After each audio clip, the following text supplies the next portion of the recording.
Hello friends. കേരളത്തിലെ മനോഹരമായ ഒരു ഗ്രാമമായിരുന്നു പൂമരം.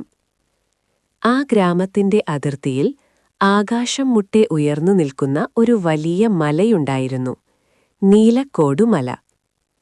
മലയുടെ മുകളിൽ ഒരു പഴയ ഗുഹയുണ്ടെന്നും അതിൽ പണ്ട് രാജാക്കന്മാർ ഒളിപ്പിച്ചുവെച്ച വലിയ നിധിയുണ്ടെന്നും ഗ്രാമത്തിലെ മുത്തശ്ശിമാർ കുട്ടികളോട് പറയാറുണ്ടായിരുന്നു. പക്ഷേ കാട്ടുമൃഗങ്ങളും വലിയ പാറക്കെട്ടുകളും നിറഞ്ഞ ആ മല കയറാൻ ആരും ധൈര്യപ്പെട്ടിരുന്നില്ല. പൂമരം ഗ്രാമത്തിൽ 3 ഉറ്റ സുഹൃത്തുക്കളുണ്ടായിരുന്നു: രാഹുൽ, ആമിന, പിന്നെ ഉണ്ണി. സാഹസിക കഥകൾ കേൾക്കാനും പുതിയ കാര്യങ്ങൾ കണ്ടെത്താനും അവർക്ക് വലിയ ആവേശമായിരുന്നു. വേനൽ അവധിക്കാലത്ത് ഒരു ദിവസം രാഹുലിന്റെ വീടിന്റെ തട്ടിൻപുറത്ത് കളിച്ചുകൊണ്ടിരിക്കുമ്പോൾ അവർക്ക് പഴയ ഒരു ചെമ്പുപെട്ടി കിട്ടി.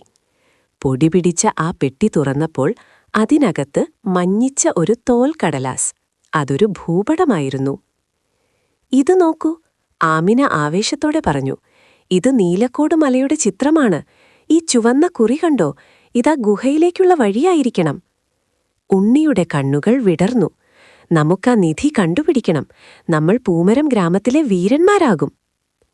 ആദ്യം രാഹുൽ ഒന്നും അടിച്ചെങ്കിലും കൂട്ടുകാരുടെ ആവേശം കണ്ട് അവനും സമ്മതിച്ചു. പിറ്റേന്ന് രാവിലെ സൂര്യൻ ഉദിക്കുന്നതിനു മുൻപേ അവർ യാത്ര തിരിച്ചു.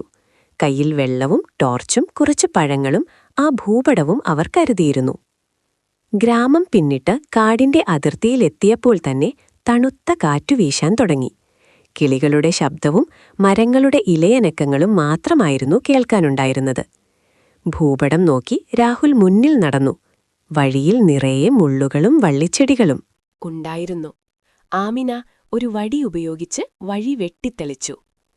കുറച്ചു ദൂരം ചെന്നപ്പോൾ അവരുടെ വഴി തടസ്സപ്പെടുത്തിക്കൊണ്ട് ഒരു വലിയ അരുവി ഒഴുകുന്നുണ്ടായിരുന്നു. പാലമില്ലാതെ അക്കരെ കടക്കുക അസാധ്യമായിരുന്നു. "നമുക്ക് തിരിച്ചു പോയാലോ?" ഉണ്ണി ഭയത്തോടെ ചോദിച്ചു. "ഇല്ല, നമ്മൾ തോൽക്കില്ല," രാഹുൽ പറഞ്ഞു. അവർ ചുറ്റും നോക്കിയപ്പോൾ ഒടിഞ്ഞു വീണ ഒരു വലിയ മരം അരുവിക്കു കുറുകെ കിടക്കുന്നത് കണ്ടു. "സൂക്ഷിക്കണം, വഴുക്കലുണ്ടാകും," ആമിന മുന്നറിയിപ്പ് നൽകി. ഓരോരുത്തരായി കൈകൾ കോർത്തുപിടിച്ച് വളരെ ശ്രദ്ധയോടെ ആ മരത്തടിയിലൂടെ നടന്ന് അവർ അക്കലെ കടന്നു. അവരുടെ ആത്മവിശ്വാസം വർദ്ധിച്ചു. മലകയറ്റം കഠിനമായിരുന്നു. ഉച്ചയായപ്പോഴേക്കും അവർ വല്ലാതെ ക്ഷീണിച്ചു. അവരൊരു പാറപ്പുറത്തിരുന്ന് വിശ്രമിച്ചു. "ആ ഗുഹ ശരിക്കും ഇവിടെ ഉണ്ടാവുമോ?" ഉണ്ണി സംശയം പ്രകടിപ്പിച്ചു.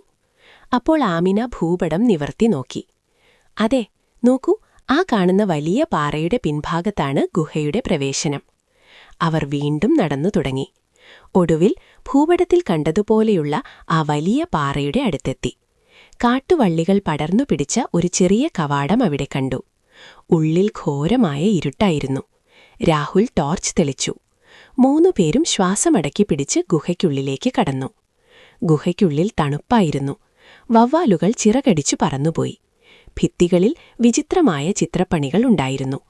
കുറച്ചുകൂടി ഉള്ളിലേക്ക് പോയപ്പോൾ അവർ അത്ഭുതകരമായ ഒരു കാഴ്ച കണ്ടു.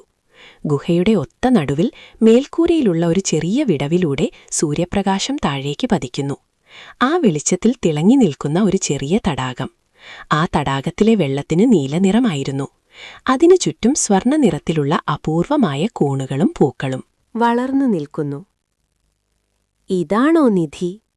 ഉണ്ണി ചോദിച്ചു. സ്വർണ്ണ നാണയങ്ങളോ രത്നങ്ങളോ അവിടെ ഇല്ലായിരുന്നു. ആമിന ആ തടാകത്തിലെ വെള്ളം കൈക്കുമ്പിളിലെടുത്തു. അത് ഐസ് പോലെ തണുത്തതും തെളിഞ്ഞതുമായിരുന്നു. "ഇത് വെറും വെള്ളമല്ല, നോക്കൂ, ഇതിന്റെ അടിത്തട്ടിൽ തിളങ്ങുന്ന കല്ലുകളുണ്ട്," രാഹുൽ പറഞ്ഞു. അവൻ വെള്ളത്തിലേക്ക് ടോർച്ചടിച്ചു. അടിത്തട്ടിൽ നിറയെ ക്രിസ്റ്റൽ പോലുള്ള കല്ലുകൾ പ്രകാശത്തിൽ വജ്രം പോലെ തിളങ്ങി. പക്ഷേ ആ നിമിഷം അവർക്ക് വേറൊരു കാര്യം മനസ്സിലായി. ഈ ഗുഹയും ഈ തടാകവും പ്രകൃതി ഒളിപ്പിച്ചുവെച്ച വലിയൊരു വിസ്മയമാണ്.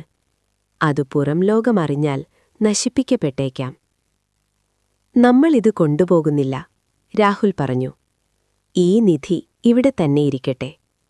നമ്മൾ കണ്ട ഈ കാഴ്ചയും നമ്മൾ ഒന്നിച്ചു നടത്തിയ ഈ യാത്രയുമാണ് നമ്മുടെ യഥാർത്ഥ നിധി."